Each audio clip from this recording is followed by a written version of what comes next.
Well, good evening, everyone. Welcome to Week, the political roundtable from the Commonwealth Club World Affairs of California for, what is the date today?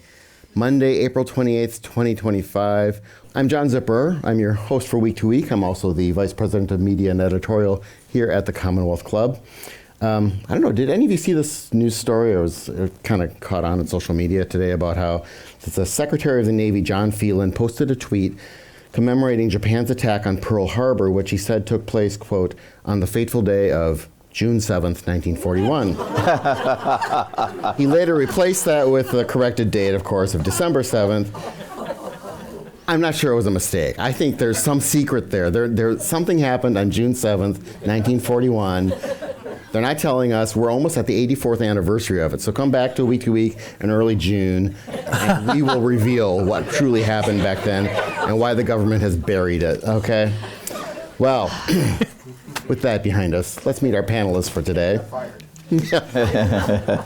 On the far end of the stage, or what passes for our stage tonight, is Tim Anaya. He is the Vice President of Marketing and Communications at the Pacific Research Institute. He's also the co-author of the California Left Coast Survivor's Guide. Welcome back, Tim.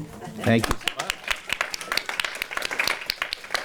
And joining us all the way from Southern California is Dan Schnurr. He's a professor at USC's Annenberg School of Communications. He's also a professor at UC Berkeley's Institute of Government Studies, and he's the host of the Dan Schnurr Political Report. And next to me is Melissa Kane, attorney, political journalist, and of course a frequent moderator here at the Commonwealth Club. Good to see you again, Melissa. Hi, everyone. It's like family. We got the band back together. You all, I think I've seen a lot of your faces here before. You know how we do it. There are question cards spread throughout the room. Write down some questions. Our great volunteers will pick them up and hand them up to me, preferably earlier in the hour rather than later, just so we have time to try to work them into our conversation, which we're going to start right now by talking about. We're pretty much at the 100-day mark. I believe we're maybe 2 days off of the second Trump term in the White House. And ever since Franklin Roosevelt, really, those first 100 days have kind of been bandied about as like they're really important. How successful is the president going to be in getting their agenda through? Ronald Reagan had a fairly successful 100 days. But most presidents, it's kind of been less interesting.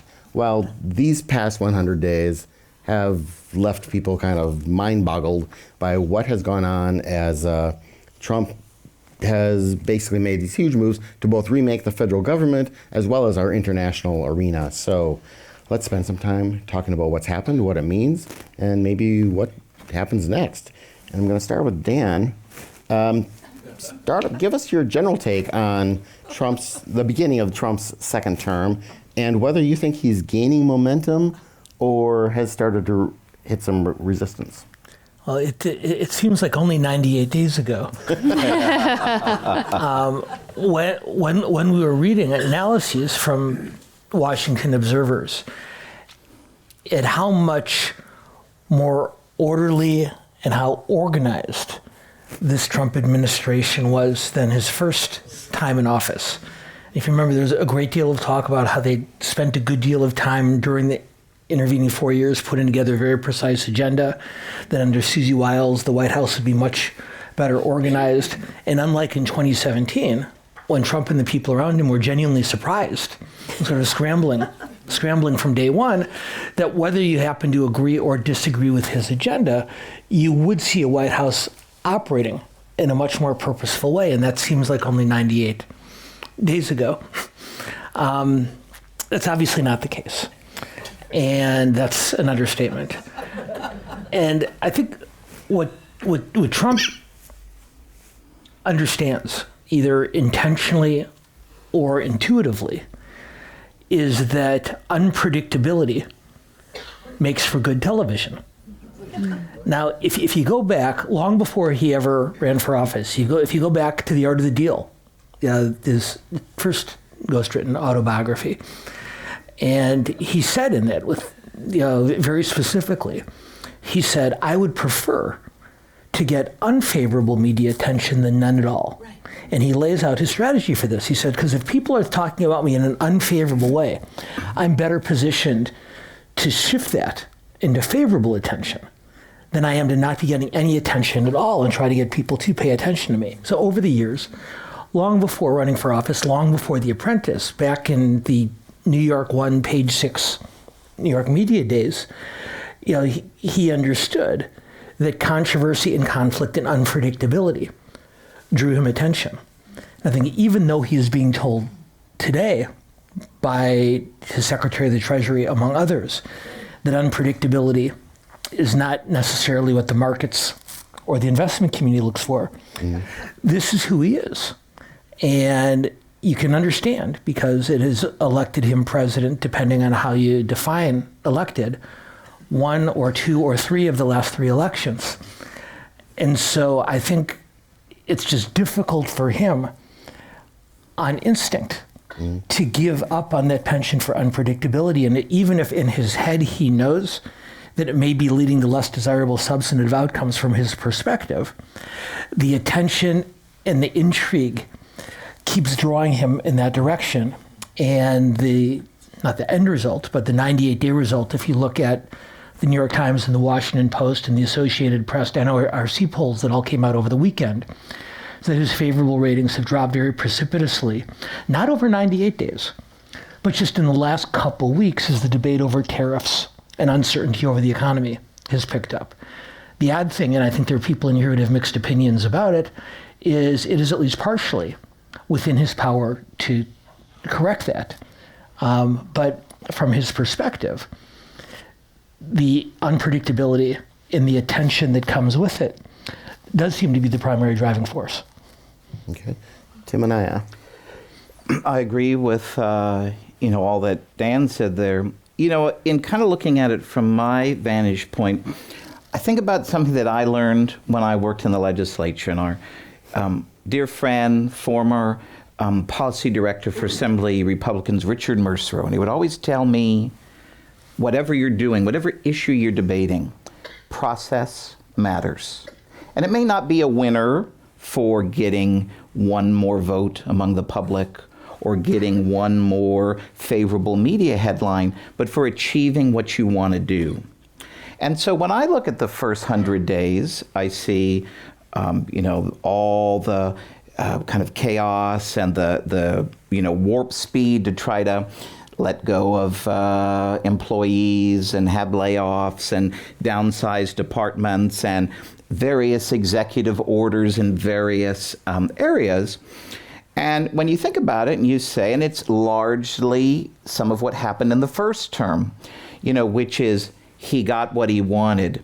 He got the moment in the executive office signing the executive order, and he got the photo op and then, on the front page of the newspaper and the soundbite on TV. But did he actually change the policy? And so even though they were smarter and more strategic about here's what we want to go after first, we want shock and awe, we're going to send these landing teams, they call them in government speak, into these departments to, sort out all of these things. When you go through the legal aspect of all of these, there are some where he can do these through executive orders. There are a lot where he can't. And as you've seen, they're either going to be tied up in court for months or years, or they're already being struck down. And so for me, when I look at it and you see, well, some of these policy changes make sense, some don't. Well, you have a Pyrrhic victory if you're just doing it just to do it. You've got to do it the right way. You've got to have Congress enact these laws. You could put it in this big reconciliation bill that they're debating on Capitol Hill. But unless you're smart doing it, and process does matter. If you follow the law, you might be able to achieve some of these things. It was interesting. I had a chance to talk a few weeks ago with former Congressman Tom Campbell for our PRI Next Round podcast. And Tom Campbell, you may remember in this room, was longtime Republican congressman. He was our director of finance for a while in the Schwarzenegger administration, one of the smartest, most interesting people you'd ever get a chance to talk to, and was the #1 waste fighter in Congress. And so a lot of it, we talked about this very question was, how do you evaluate how they're going after these departments? How do you evaluate, when we get into tariffs a little later, what do you view on these sorts of things? And he said the exact same thing. He said, I didn't meet a bit of government waste I didn't want to eliminate. But the way you're going about layoffs, there is a process.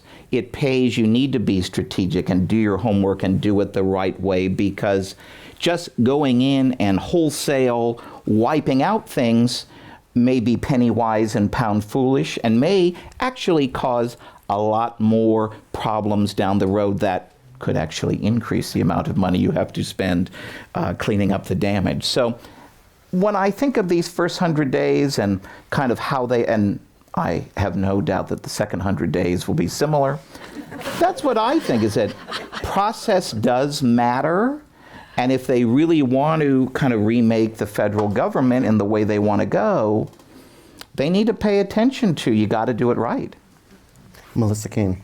I think Tom Campbell would be a Democrat right now or something, Yeah. I don't know, he was Yes. he was pretty great. Well, here's the thing. I don't think that Donald Trump cares because it's not his money. Yeah. I think what he wants to do is come out and force Democrats to defend wasteful spending, to defend departments that have interesting mandates, and to do that himself. We'll talk a little bit about Congress, and there are some structural issues with Congress, but why do that? I mean, what's the point of being president if you can't just sign things and send them off and say, I did a thing today? I think, and I don't mean to denigrate him. I just mean, I think that this is part of the process that he enjoys. Yeah. And I think that if it does cost more money to have just thousands and thousands of federal workers on furlough, that's fine. You know what I mean? That's really, because he's not the one paying it, then, that's just some money that we're just going to have to absorb. But to get the headline that we got the layoffs, we got the furloughs, whatever, is what's important in that moment. And I think, we're all in a state of, even folks who support him are, have to, every day, I feel genuinely bad. I can't believe I'm about to say this, but I feel a little bad for members of Congress who have to go on the news, and you don't know from the time you got mic'd up to the time the person starts talking to you what has happened, right? In the 6 seconds when you got out of the green room and came to sit down, it's this just in, Donald Trump did, and you're oh Lord, and they have to sit there and defend these things.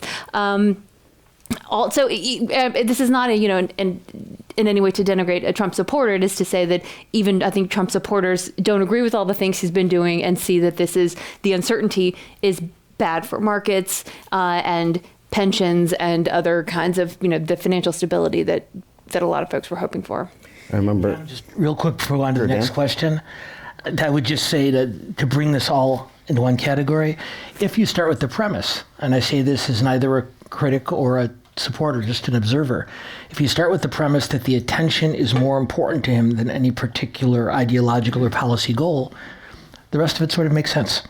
Mm. Yeah. Many of you remember Deborah Saunders, longtime Chronicle columnist, then White House correspondent for Las Vegas' paper. And she numerous times throughout his first term would just be writing about how he's stepping on his own feet. He's kind of sabotaging his own effort that he's trying to get something through. And she was someone who was very conservative, can be very independent conservative, but quite conservative. So I think she was sympathetic to a lot of what he was trying to do, but frustrated because there's a Donald Trump way of doing it. And I think this is very interesting to hear, kind of the goal may not be what we all would expect it to be from kind of being used to the same type of politician all this time. Well, Tim, you mentioned the executive orders. He's issued a blizzard of executive orders. And I'm kind of curious, what are the upsides and downsides of kind of ruling by presidential decree? And why do it when you've got both houses of Congress? Well, presidents, governors of California also have a lot of executive power. And so you can, through executive orders, really lead sweeping change in federal departments that you govern, in the military, You can, again, when we get into the legal debates, right? You can try to extend that outside of things of your purview, but you can kind of have your cake and eat it too. You don't have to wait 6 months or 8 months or years for Congress to pass something. You can take action on your own. That's the upside of it. The downside of it is kind of what I was talking about earlier. In a lot of areas, the president doesn't have executive authority in this areas, or especially on things like spending. There's been a lot of debate, right, over can the president not spend money as Congress intended, or Congress appropriated money and they just opt not to spend it at all. There's a lot of legal debate on that, and a lot of the legal theory is on the side of no, you actually do have to spend the money as Congress intended. So if you want to live in a courtroom over your 4 years, and you could do that. And it kind of fuels the narrative, right, of when you're a grievance politician and they're out to get me and my enemies did this, whoever the enemies may be, it kind of fuels that, that whole narrative. It's interesting, though, all the legal challenges that are being filed against some of these executive orders.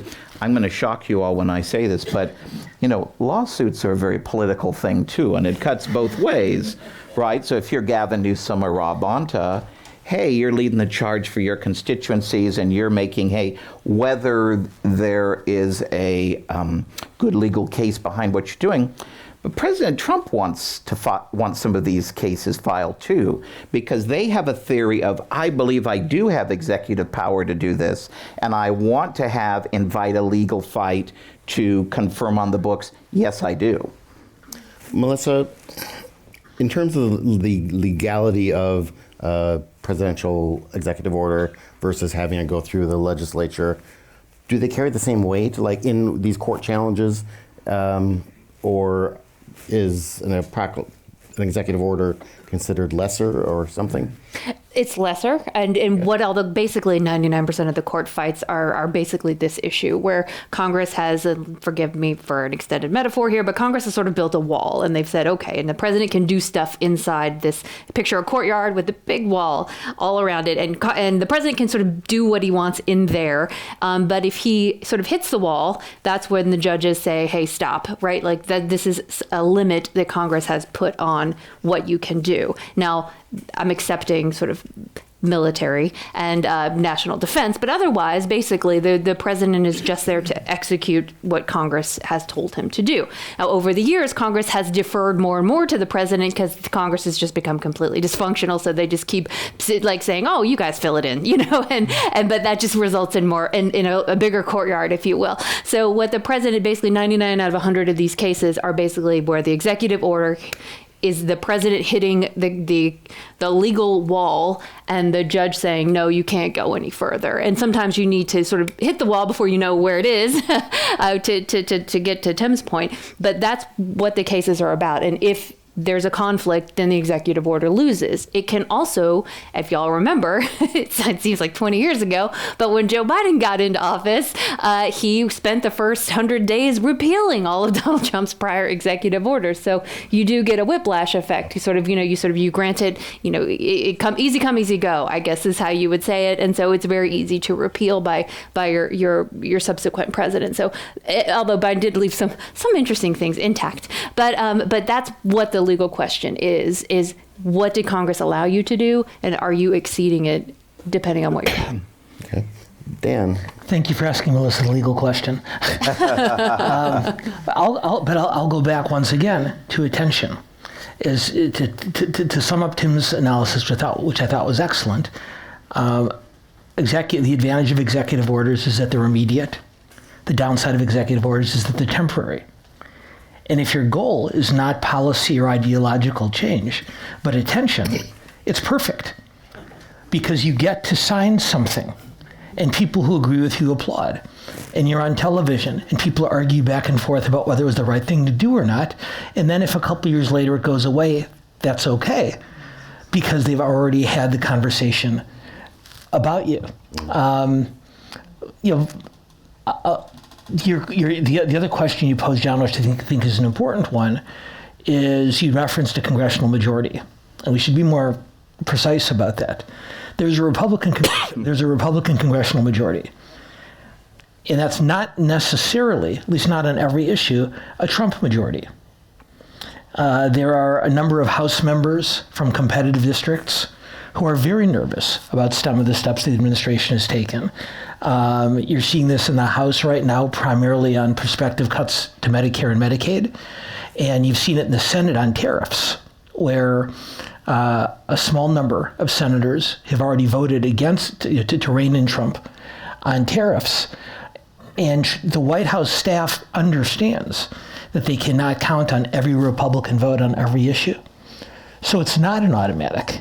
If it were, they would have passed his budget on day 3, and they've just moved it from Memorial Day to to 4th of July to Labor Day, and I think it's an even bet at Christmas they will still be arguing the 2017 budget because of disagreements within the Republican Party, because you have members, some with ideological differences, some with self-preservation needs. But even though there are more people with an R after their name than a D after their name in the Congress, that doesn't automatically lead to legislative victory. And for the attention, the executive order becomes the perfect remedy. Well, and also there are fewer than 60. There's 53, I think, Republicans in the Senate, so they still would need 7 Democrats to overcome a filibuster on substantive issues. So, like I said, most of these issues of so Congress builds the wall and the president sort of can go as far as they can go. 99% of these issues, these lawsuits, could be done away with if Congress would amend the law. They could make it easier to deport people. They could make it easier to dissolve agencies. They could do a lot of these things that are getting fought in the courts are things that Congress could fix. It's not like these are regular old laws, y'all. They could just, it's not the Constitution. They can just go in and pass a new one or amend the old one and achieve the same thing, but you don't get that moment when that's the way it goes. But in addition, while the Republicans do have majorities in both houses, they don't have enough in the Senate to overcome a filibuster, which Democrats have not really been opposing recently. Remember, they were really mad about the filibuster for a while, and not a peep. Now that Kyrsten Sinema is on a national "Told You So" tour. Yes. And when we talk about the reconciliation bill, which for those who may not know, you're basically kind of once in an administration chance to enact what you want on a majority vote. When you have 220 Republicans in the House, so you've got breathing room of 2 or 3 votes on every vote, threading the needle to do that is incredibly hard. And the Speaker has an incredibly ambitious timeline to get this through, and of course the Senate doesn't care what the House does. That's how things operate in Washington. But when you're debating Medicaid, when you're debating, the biggest one is a state and local tax deduction. That's where, I'd argue the policy of that with them. But that's a huge deal for New York and California, and there's a lot of votes who, they're not going to go up on the reconciliation bill unless you get enough of a change to benefit their constituents. The road to the majority still goes through California and New York in 2026. So it's very complicated, and the longer we kind of drag this out, the harder it's going to be to push that through. So a lot of what I've been hearing about all these cuts from DOGE and other attempts to really radically shrink the government was that part of what they were trying to do, the Republicans, was save enough money to offset the continuation of the first term Trump tax cuts. Now what I'm seeing, and maybe you're seeing something else, is there are Republicans who are saying, no, maybe we want to raise taxes on the rich. What do you make of that, or is that not? Who? Yeah, I don't have names to attach to it, but I know, I'm kidding. Well, I believe you. Donald Trump said he thought it would be a good idea, but it might be a good idea, but it would be bad politically. There's a growing number of Republicans in Congress, in the House, who are talking about raising taxes on the rich as a deficit reduction mechanism. Mm-hmm. And I would argue to you it's a logical byproduct of probably the most important sociological shift we've seen in American politics over the last few decades. And that's the movement of higher income, socially tolerant voters from the Republican to the Democratic Party, in exchange for economically populist, socially conservative voters from the Democratic Party, the Republicans. There's some people in the room other than me who are old enough to remember the term soccer moms from the 1990s. Well, soccer moms and soccer dads were suburban parents who Bill Clinton and Dianne Feinstein and other smart Democrats said, hey, we're economically responsible Democrats. So you soccer parents can vote for us on issues like education and the environment and abortion rights. And then, so the soccer parents all shifted. And then smart Republicans like Newt Gingrich and Karl Rove and others and said, hey, the term was NASCAR dad and NASCAR mom. Working class, socially conservative voters said the Republican Party might be able to meet your economic needs, but you should vote for us on issues like abortion and guns and same-sex marriage. So for the first century after the Civil War, the most reliable indicator of partisan voting behavior was income. The more money you made, the more likely you were to vote Republican. The less money you made, the less likely you were to vote Democrat. Then, in the second half of the 20th century, starting with the Civil Rights era, accelerating under Nixon and Carter and Reagan, you began to see this shift. And by 2004, for the first time ever, or the first time in the history of polling in the modern era, the most reliable indicator of partisan voting behavior was no longer income. It was what the political scientists call religiosity. Not the religious faith that you practice, but rather the intensity with which you practice. If you attended church or synagogue services once a week or more, you were twice as likely to vote for George Bush as for John Kerry. And if you went to religious services once a month or less, you were twice as likely to vote for Kerry as for Bush. Between 2004 and 2016, we began to see the rural-urban divide show this cultural division. And in the Trump era, we began to see this education divide. We're working class, and of course we all know that working class is the polite way of saying they didn't go to college. Where working class voters have shifted en masse to the Republican Party. Wealthier voters have shifted, and college graduates have shifted in equally large numbers to the Democratic Party.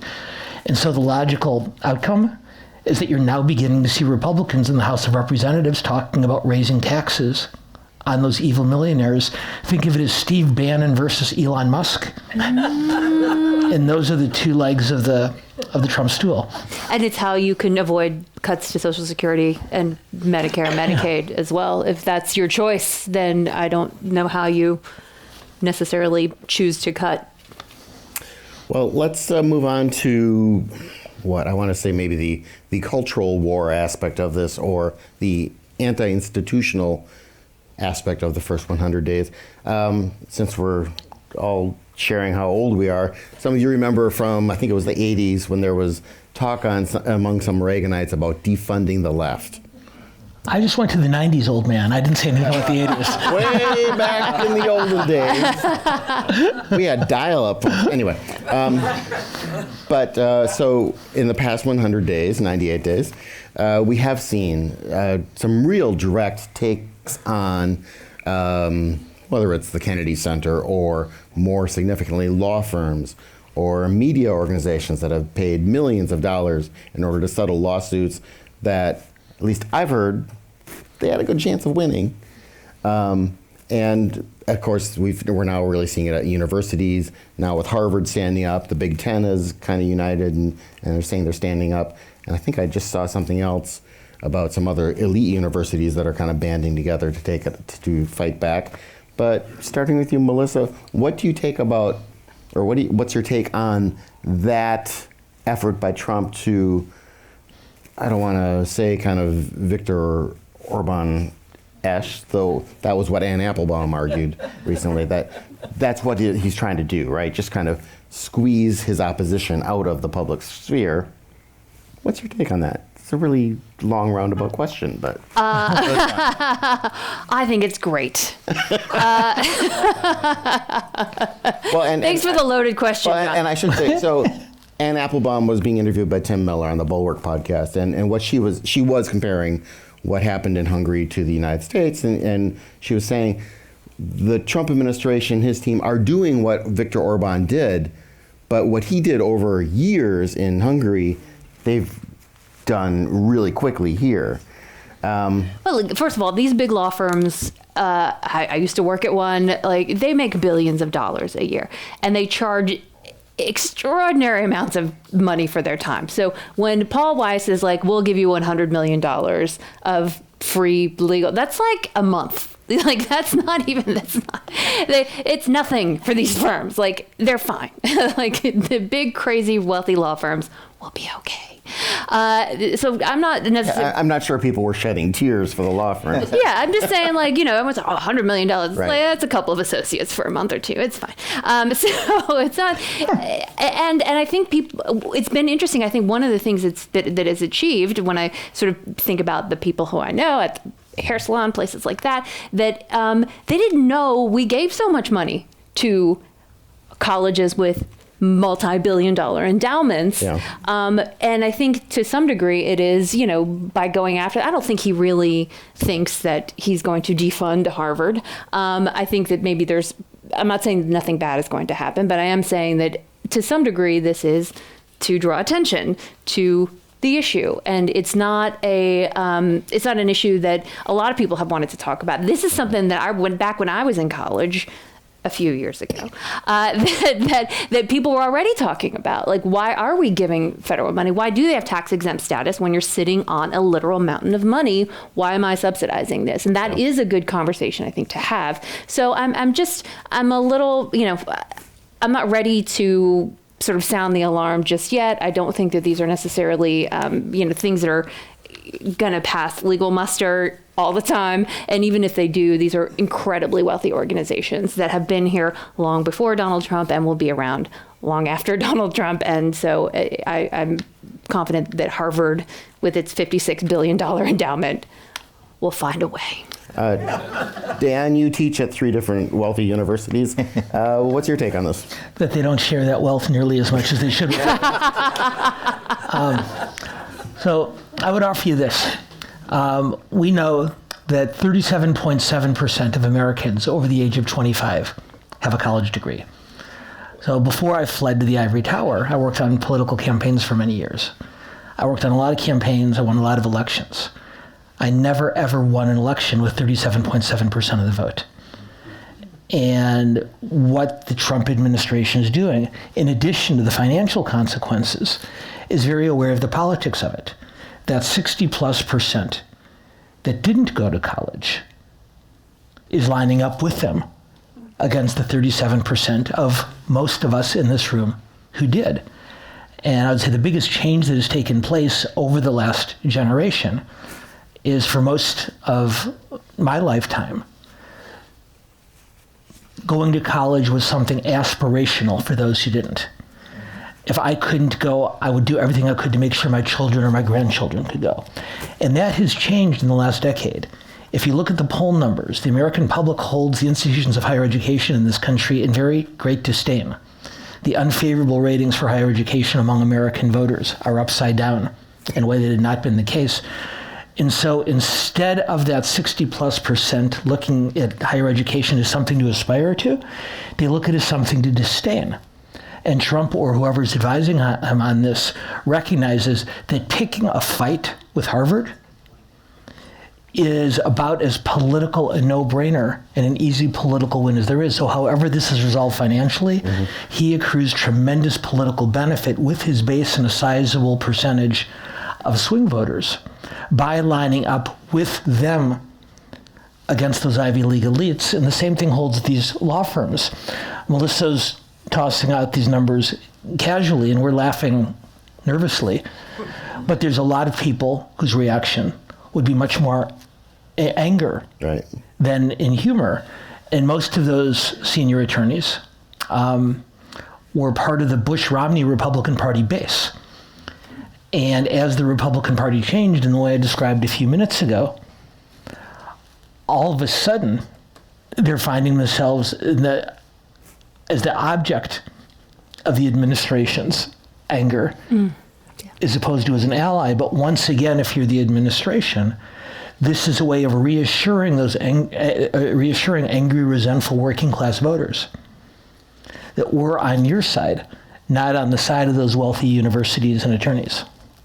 Thank you. Tim?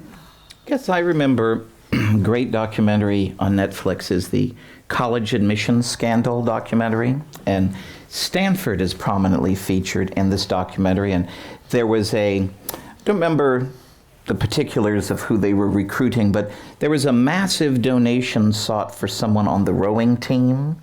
And of course, the donation was made, and the scandal ensued, of course. But my biggest takeaway of it all was, okay, well, yes, they should have been publicly shamed for this. But Stanford did not give back the money after all of that. And I think a lot of people kind of view these are not sympathetic characters, crying over our $50 billion endowment. And the size of endowments has grown exponentially in the past couple of decades on private colleges. It's being done in a more politically charged way, but this is not a new thing, what they're doing. Because especially with colleges, right? Colleges take a lot of federal money for a whole bunch of things. And so the way you can get a college to do what you want, well, I've got the trump card, no pun intended, of we're giving you this money and we expect you will follow what we would like you to do. There's a model for it if you're Harvard and you want to do your own thing. There's one big federal or one big private school that I know of, maybe there are some more, that pretty famously, Hillsdale College does not take any financial aid. If you get financial aid, can't use it at a federal financial aid, can't use it at Hillsdale. You can get private grants, of course. And it basically allows them to kind of have the institution as they want. So when you have $50 billion endowments, you have the money that you could decide, you know what? We don't want to have any strings attached to what we're doing. We want to have an institution that reflects our values and does what we want. They're not going to do that, of course, because they want all the money too. But, legally, I don't know where this will all shake out. But, the angst over it, you're right, you're exactly right. They're not going to have any, you're on we talk a lot about 80-20 issues. This is probably at least 60 to 37 issue. The other thing, too, that they will say and that they want to take a stand on is all the treatment of Jewish students on Harvard and the campuses during the big protests. And they make a point, and they're not wrong on this point, of these universities didn't go out of their way to protect a safe learning environment for these students. And so they're making the point here too, hey, we want to see real change to make sure students are protected on campus. By the way, thank you for these questions. These are a lot of really good ones. I'm going to start working these in so we don't get too far into it without them. One of the things we've seen recently is threats from the Trump administration to go after Act Blue, which is a big fundraiser for Democrats. Someone asked, is it safe to donate to Act Blue or other causes that are seen by the administration as hostile? Any thoughts?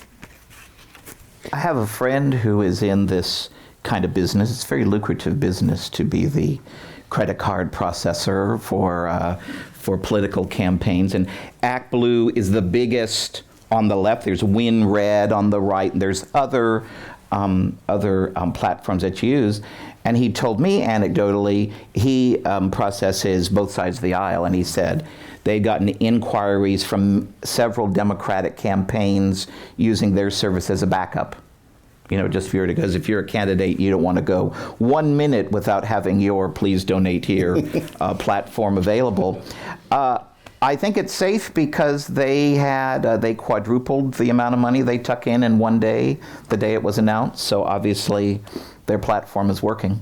Well, and so the issue with Act Blue, according to the recent Judiciary Committee report, is that last year in 2024, they sort of the allegation is that they specifically made it easier to fraudulently donate money. So basically the issue was you could have somebody who's a bad actor go to Act Blue and say, I'm going to go in the phone book, I'm going to say Ann Applebaum, 123 Main Street, and I'm going to donate $100 on behalf of Ann Applebaum. Ann Applebaum has no idea what's going on, but I've got a name and I'm going to shoot money in under this person's name, even though I'm from a foreign country or, again, some other bad actor group. So they were taking things like gift cards. They were taking foreign prepaid cards. It was a lot of like sketchy payments. And the allegation was that, you've specifically lowered the bar to make it easier for these sketchy payments to come in. So that's a long way of saying the allegation was never that ActBlue was like misusing your funds. So if you want to keep giving to them, you should keep giving to them. The allegation was that there was other bad money that was coming through the organization and wasn't being sort of, looked at as carefully as it should. So just that's the claim. Having said that, there's been a lot of people have resigned. Their legal team is basically gone at this point. I mean, there's definitely some internal messiness over there right now, but there's, again, the allegation was never that they're going to steal your credit card number or something like that. It was a separate thing about how they deal with money coming in. I think some of the worry might be, am I, as a donor, going to end up on some naughty list of Elon Musk? Well, listen, the FEC, every time you do a donation, you have to give your name and information. Like so, I mean, it's not any better or worse than just going ahead and giving it on your own. I mean, you all end up in a database if you give money. Yeah, and that's the most important point. If you give more than $99 to a candidate, your donation is a matter of public record. And whether you do it through ActBlue or WinRed, whether you write a check directly to the candidate, whether you bring bright and shiny baubles to their campaign headquarters, your name goes on a list. That's part of the responsibility that comes from a political contribution. But I think to your point, John, Trump made it very clear to his supporters at the beginning of his reelection campaign. He said, and I quote, "I am your retribution." And on a number of fronts, he has looked for ways to demonstrate retribution against his opponents the same way he feels that they wrought retribution against him. And this is simply sand in the gears of the Democratic machine. And if it causes a short-term inconvenience, well, it is one of dozens of short-term inconveniences that he believes will create a tactical advantage, and believes that he is doing it on an almost tit-for-tat basis as a response to what he believes was done to him. Okay, let's get a few more questions in. So short answers before we move on to our next topics. How likely do you think it is that Trump will try to run again in 2028, or is that gaslighting? Well, it's which Trump? That's how I would look at it. I mean, I think it's a simple kind of administrative thing. You go to the first state and you try to file for president, and Secretary of State Schnur would have said, "Sir, you are not eligible to run for president." Maybe some states they would say you are eligible to run for president. I don't know, but I can't see that passing any Supreme Court muster. Or he has theorized a few times out loud that he would essentially pull a Putin. If you remember, at one point, Putin allowed Medvedev to become the president of Russia, and Putin just governed from another position. And the idea that J.D. Vance or someone else would run for president, Trump would run for vice president. I'll tell you when I think this stops becoming as relevant, John, and that is in the first Tuesday after the first Monday of November of 2026, because I think it's much more likely than not the Democrats reclaim control of the House of Representatives. And at that point, the political landscape shifts so dramatically that the speculation becomes less relevant than in the first heady weeks of a second term. Not to get too much into the weeds, because I know I just said short answers only, but so there was recently yet another super high stakes, super expensive state Supreme Court election in Wisconsin. The Democrat affiliated candidate, we can say, won. And that I guess they are going to be dealing with gerrymandering yet again, that I guess could redraw the districts there. And again, I keep citing unnamed people I've read, but I've heard people say that could be, I mean, if we're talking about these razor thin margins in the House, the U.S. House, that could be the difference just there in Wisconsin, if they flip two districts over in redistricting. I would be extremely surprised if two districts in Wisconsin ended up being relevant to the majority. If you look at where Trump's numbers are headed after 98 days, if you look at where House Republican candidates' numbers are headed. It would be a landslide of 1964, 1984 proportions for Democrats to take the Senate. So let's assume that that's relatively unlikely. It's hard to imagine a political landscape in which Democrats do not reclaim control of the House. And I think by a much more comfortable margin, which changes the politics of this question, if not the legalities, in a way that makes it more of a challenge for him. Is that true? Because in the polls that I've been looking at, and they're not specific House head-to-head polls. It's really more the recent Ipsos poll, the Washington Post poll that everyone's talking about, that shows he's only at 39% approval. It showed Democrats at 30% approval. So while he's going into the toilet, the only person having it worse than him are Democrats. And so, is this just more of a district by district analysis, or because it seems to me like Democrats are still pretty out there? So I think where you're seeing the difference is it's a little bit early for district by district polling. Okay. But when you're asking about generic Republican or Democratic candidates, you're right. The Democrats' overall approval ratings are at historically low levels. Even with Trump's poll numbers down where they are, that Post poll showed that voters still thought he was more likely to successfully address their problems than congressional Democrats were. But when you ask about a generic vote for a House Democrat versus a House Republican, I think already you're seeing House Democrats with somewhat of a lead. And again, I say this not taking sides, but to me, even though Tim correctly predicted the next 98 days for Trump looking a lot like the last 98 days, I say the Democrats are still a long way from finding their voices, but am beginning to see movement in that direction. And I suspect by next November, Democrats are more likely to have developed a coherent counter message than Trump and his allies will have developed an explanation for tariffs and some of the issues that we're arguing about. So some of it's based on the generic House numbers. Part of it seems to me is just based on the trajectory of the two arguments. Democrats, for reasons that no one has been able to explain to me, decided not to spend any time between Election Day and Inauguration Day planning for a Trump presidency. And so they spent the first 60 plus days wringing their hands together, wondering and worrying about what to do. They're mostly rocking in a corner back and forth saying, this is not happening, this is not happening, this is not happening. And again, while they're not there yet, I think in the last few weeks you've begun to see the first few signs of coherence from them. Can I couch that sufficiently? Okay. Well, sorry about that. Let's move on to some state and local stuff, just because I do want to touch on, of course, the issue of our governor and what's he up to and what's he possibly up to next. I mean, we've talked about this in the past, kind of like, where does he go next? I mean, as we know, he's termed out. He's possibly going to be a podcaster. Maybe he'll team up with someone famous. But kind of, what are your takes, starting with you, Tim, on what next for Gavin? And then we'll get into who next to succeed him.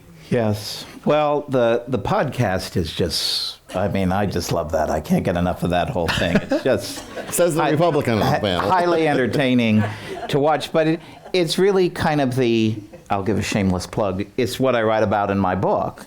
You know, that it's Gavin Newsom's California way on display. And by California way, that's how he's described his agenda. And it's Gavin Newsom's prescription for how we should govern the state, what policies we should adopt, how you should live your life. And for Gavin Newsom and the California way, it's the vibes and the feels are the most important thing. So of course he's going to have a podcast and he's going to get Republicans and he's going to tell them this, that, or the other. But Gavin Newsom isn't inviting me on the podcast to have a discussion of policy, right? He's getting some wild characters to get a lot of media headlines. And there was a lot of discussion over the first episode, right, where he had Charlie Kirk on and we had Scott Wiener calling him out and saying, I can't believe he'd go on with this bigot, and he got all these newspaper editorials around the state, condemning him. But what did he also get? He got Charlie Kirk going around saying, Gavin Newsom is making an attempt to moderate himself, and this is someone you should pay attention to. And if you think about it, he got what he wanted. That's the vibe and the feel that he wanted. That the news was made right of his comments on the transgender student issue. Now, of course, no one asked him, Governor, what did you actually do on the issue when you had the chance to act here? Because he acted just the opposite. His legislative actions and his past public utterances have been on the other side. But this is what he wanted. I can go on a podcast, I can talk with a major conservative figure, and I can rhetorically say I'm on the 80 side of an 80-20 issue. I look good. All the Democrats are calling me out. Look at me. I'm the voice that America should look to because I'm not, falling in with the extremes of my party. And he got the validation, right, of, look, this is someone you should pay attention to nationally. But it's kind of him in a nutshell, right? I mean, when we think of him on homelessness, right? And he will never find a camera where he wouldn't present a big check, or he'd be on there with the little bear hat and the cute the denim shirt and all of that, right? And he's picking up trash, right?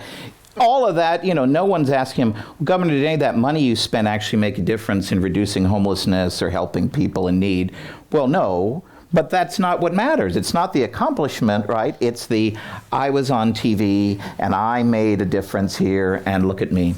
And I'm seeing a bit of an echo from the beginning of our program, talking about a certain gentleman in the White House who wants to be seen doing things. But, I've long argued they have a lot in common, a lot more than you'd think. There's a wonderful quote toward your point, John, from the former basketball player Dennis Rodman. He was involved in one of his more outstanding controversies, and a reporter asked if they thought that the bad publicity would hurt his career. And Rodman's response was, hey, the only bad press is an obituary. And I think that both Newsom and Trump might join you on that. Look, John, to pick up on Tim's point. So Gavin Newsom, and we've all read this over the last couple of years, Gavin Newsom says he has never given a single moment's thought to ever, ever, ever possibly running for president. So on the off chance that it were to cross his mind at some point in the future, he would recognize that the progressive lane in the Democratic primary in 2028 is fairly well occupied. And he's not going to get to the left of a lot of those most prominent contenders. I think what he also realizes, if he looks at Democratic history, not just Biden, but Obama and Clinton and Carter. So we're already back a half a century, and every Democratic president since the 1970s was a centrist who convinced progressives to put aside their differences. And if you want to go back even further, LBJ was elected a year after JFK's death. Harry Truman was elected just shortly after FDR's death. You could argue that Franklin Delano Roosevelt was the last unadulterated liberal to become a Democratic president of the United States. And if you're Gavin Newsom, who at some point in the future might give a moment's thought to running for president, sees the kind of positioning that Tim is talking about is a much more logical path there. Right. Melissa? What can I... Family show. This is what drives me crazy about Gavin Newsom. Y'all remember he wrote that horrible book called Citizenville about how a mayor or municipal government should be run. After spending 8 years as San Francisco's mayor, he leaves office and writes a book called Citizenville about how to be a mayor. And it was like, what? You were just there, And now he's got this podcast where he talks about what should be done in California. If only there was a way we could accomplish these things. I don't know. I'll have to figure out who's in charge. And I love that he has the kind of free time that y'all know podcasts are not simple affairs. Like, they're things that require a lot of work. And so the idea that, he's got this, this amount of free time is really shocking. Now to your point, though, it looks like you have to follow the money here, right? So if after this last election, centrist donors donors interested in winning shut their pocketbooks, then what he is gambling on is that's where not just the votes are, but where the money is. And so you got to get into that lane and really be positioning yourself as like the guy who can go out and fundraise from the people who are really angry about what has been happening up until this point. They're really angry about how 2024 was handled, and he wants to be the guy. So does Pritzker, right? So we're seeing that, so you're seeing on the left, you've got, AOC, Bernie Sanders, out there really, and I don't know if Sanders is interested, but certainly she is. So now you got to see people going in the middle going, this is, right now, no one's going to give money to those folks, right? Not no one, but the vast majority of donors who are angry about what happened in 2024 are looking for a different lane, a different way, somebody to get away from these things, and he's positioning himself to be that. In addition, I mean, look, once he's out of office, I mean, what's he going to do? He's not going to get a real job. So you have to be like, are you running for something? Or do you think you can get, you can do, Joe Scarborough was a congressman who got his own TV show. You can get, some sort of sponsorship and maybe tee yourself up to be a media presence, even if you're not the candidate. You've certainly been around California politics and politics long enough to sort of see how things work. So he could be dually positioning himself for something like that as well. Hey, John, everybody, good morning. It's Gavin Newsom in the Morning Zoo crew. I know you have plenty of other questions. I just want to, if I can read you two quotes on this. Gavin Newsom versus the Democratic left. So this is over the controversy surrounding Mr. Abrego Garcia. And for those of you who did not see this in the polls over the weekend, while the majority of Americans do believe that undocumented immigrants should be deported, by an almost 2-to-1 margin, they believe the Trump administration has mishandled this case. So last weekend, Newsom was asked about this, and he said the following. He said, quote, "This is the distraction of the day. This is the debate they want." He added the Democrats look like they are, quote, "defending MS-13 and someone who's out of sight, out of mind in El Salvador," unquote. Response from Chris Van Hollen, progressive senator from Maryland who went to El Salvador to see Abrego Garcia. This was Van Hollen's response to being asked about Newsom. He said, quote, "I don't think it's ever wrong to protect the Constitution and protect due process rights. I think what Americans are tired of is people who want to put their finger to the wind to see what's going on. And I would say that anyone that's not prepared to defend the constitutional rights of one man when they threaten the constitutional rights of all doesn't deserve to lead." And in those two quotes, I think you just saw the outlines of a Democratic 2028 primary, not necessarily between Newsom and Van Hollen per se, but between two wings of the party, not just progressive and centrist, but those looking to be more aggressive, the way Pritzker was yesterday in New Hampshire, and those looking to be more accommodationist. That's 3 years. That's what we'll hear 3 years from now. Great. Well, I want to get to some mayoral talk before we get to the news quiz. So, and there are a lot of new mayors or fairly recent mayors across California. Here in San Francisco, of course, Daniel Lurie. He's roughly around his first 100 days. Sacramento, Kevin McCarty, about 140 days. Karen Bass has been in office a couple of years. And I have people here from Northern and Southern California. So, and of course, Barbara Lee, just across the bay. One of our questions from the audience was kind of what's happening there for her. So let's put it this way, since we don't have a lot of time. Pick a mayor and give us your take on how they're doing so far and what maybe their biggest challenges or their biggest success so far has been. Tim. Well, Karen Bass. And I always start out everything when I talk about Karen Bass. I know her a little bit from my time working in the legislature. She's a lovely person. But my goodness, I mean, you couldn't have set out to do a worse job than she has done with the whole fire response.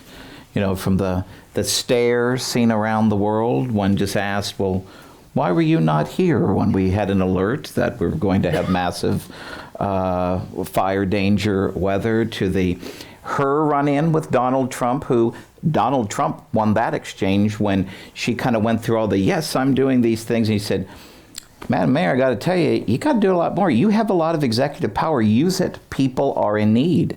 And they need your help right now. And most people watched that and said, yeah, why aren't you doing it? And then, she opens these one-stop centers where theoretically you can go in and do all your paperwork in one spot. And that's wonderful. But then when you think about it, you walk in, there are 12 city agencies you have to deal with in your one-stop center. Well, Madam Mayor, why didn't you do anything about those 12 agencies? So, it really is an example, and Barbara Lee is going to face the same challenge of, if you're a longtime legislator, if you're a longtime member of Congress or state legislator, that's very different experience than being a mayor. And Karen Bass, even going to Africa, she's thinking like a member of Congress, like the chair of the Congressional Black Caucus. That's a thing a congressman does, to go on a junket like that, or, I need to be there for this, inauguration. I bet there's not a lot of foreign trade going on between the city of Los Angeles. And so, she has struggled and continues to struggle, and the real questions about what happened, because we're now in the what happened, how do we prevent it from happening again, a lot of those are really mayoral leadership questions. And maybe these are some things that predated her, but this is a time when you need a leader. And then when you see Rick Caruso, her opponent from the last election, potentially her challenger in the next election, just as a private individual, doing all the things. And you can't help but watch him and say, gosh, wouldn't things be a lot better if he were the mayor today? And he's getting things done. He's showing a man of, that he's a person of action. So it's not totally, out of realm that she could be reelected. It's still LA. It's still difficult for someone like a Caruso to get elected. But boy, you couldn't have made more mistakes and continue to compound the mistakes that she has since the first of the year. John, can I Dan? continue on? Karen Bass is my mayor.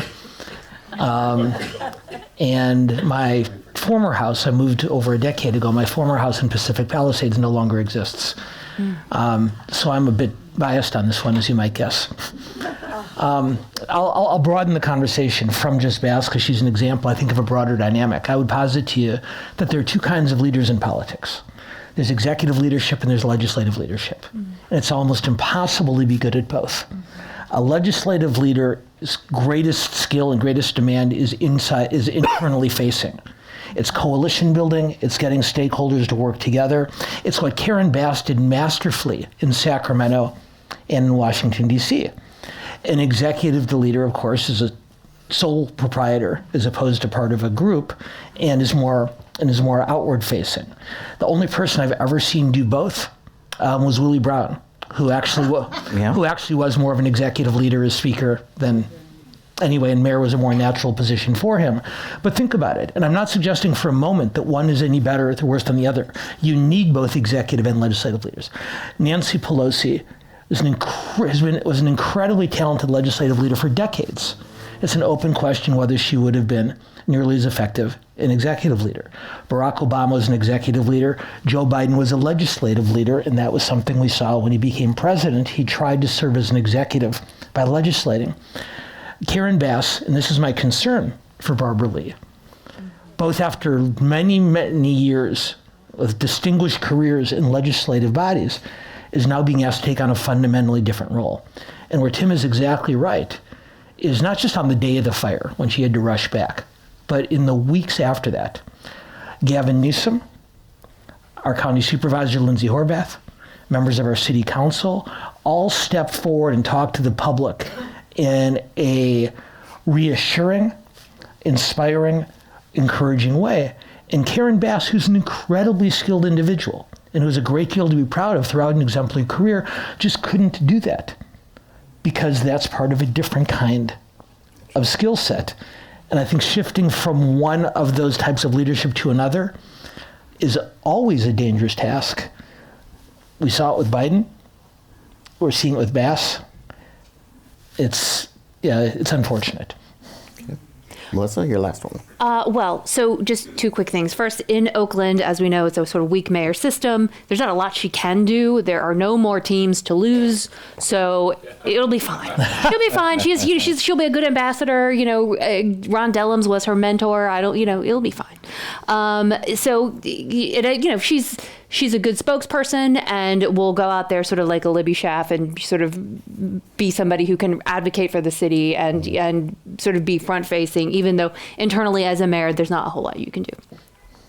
Daniel Lurie, the vibe I get is that people are generally pretty happy with having somebody in City Hall who at least seems to care about some of the things that locals care about. City Hall has this ability to be its own community, and if you're not careful, you can be the mayor of City Hall instead of the mayor of San Francisco.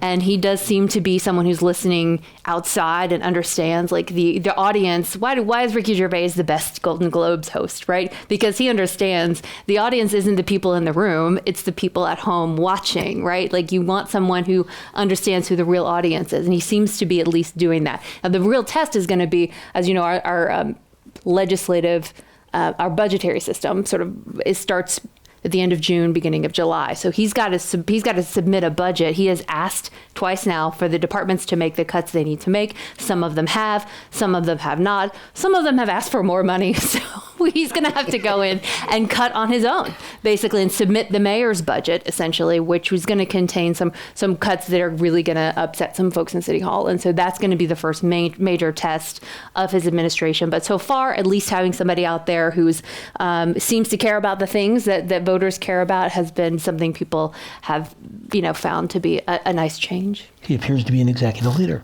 Yes, an executive leader. Well, on that note, then, thank you all for being here. Thank you to our panel, Tim Anaya, Dan Schnurr, and Melissa Kane. Thanks to all of you here in the room and everyone watching and listening online. Have a good week. And take